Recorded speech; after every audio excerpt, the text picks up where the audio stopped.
पहले स्कंद का जो है 6वां अध्याय है। ठीक है। नारद जी बोले, हे व्यास जी, आकाशवाणी होने के बाद किसी ने मुझे एक वीणा दी।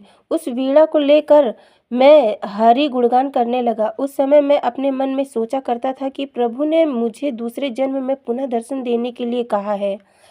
अब वह शुभ समय कब आवेगा जब मेरा यह देह छूटेगा। इस प्रकार इच्छा करते करते मेरा देहांत हो गया और मैं उस पंच भौतिक शरीर से छुटकारा पाकर श्री हरि भगवान का पार्षद हुआ।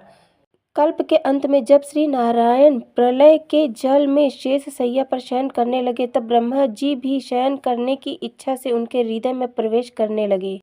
उस समय मैं भी उनकी श्वास के साथ नारायण जी के हृदय में प्रवेश कर गया। 1000 बार चारों युग व्यतीत हो जाने पर ब्रह्मा जी ने अपनी निद्रा को त्याग कर जब फिर सृष्टि रचना का कार्य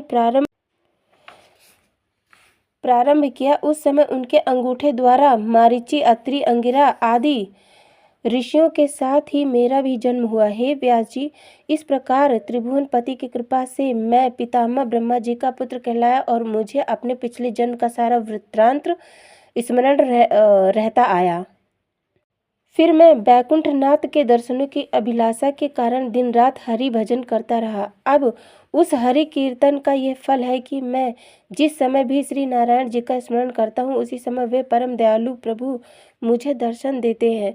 उस भजन के प्रभाव से तीनों लोकों में मेरी गति है। जहाँ भी जाना चाहूँ क्षण भर में पहुँच जाता हूँ। मेरे लिए कोई भी स्थान अगम्य नहीं है। हे व्यास जी, आप भी उन परब्रह्म परमेश्वर की लीला का वर्णन कीजिए, जिससे आपको भी उन श्याम सुंदर के चरण कमलों का दर्शन प्राप्त हो सके तथा आपके हृदय के चरण कमलों का दर्शन प्राप्त हो तथा आपका हृदय उनके चरणार बिंदु को त्याग कर किसी दूसरी ओर न जावे। ये था 6वां अध्याय, जो कि ये भी ख़त्म हो गया। तो अब 7वां अध्याय जो है शुरू करते हैं। तो मिलते हैं अगले पार्ट में। ठीक है।